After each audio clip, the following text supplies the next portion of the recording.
Hello friends, welcome to my YouTube channel. આજે આપણે મહેંદીની practice કરતા શીખીશું। મહેંદીની પ્રેક્ટિસ હંમેશા લાઇન દ્વારા થાય છે। લાઇન આપણને દોરતા આવડતી હોવી જોઈએ। પહેલાં તો લાઇન સ્ટ્રેટ લાઇન, પણ સ્ટ્રેટ લાઇન દોરતા શીખીશું।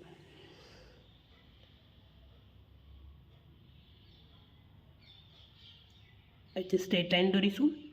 સ્ટ્રેટ લાઇન દોર્યા પછી આપણે થીક લાઇન એટલે કે બે લાઇન દોરવાની છે અને વચ્ચે આપણે ફિલ કરીશું, એને થીક લાઈન કહેવામાં આવે છે।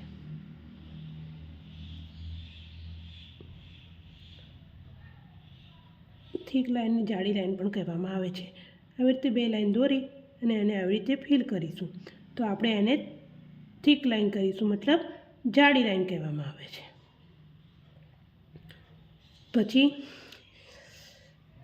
વે લાઈન આપણે જેમ પાણી જતું હોય એવી રીતે વે લાઈન કરતા શીખીશું, આવી રીતે। પછી છે ઝિગઝેગ લાઈન,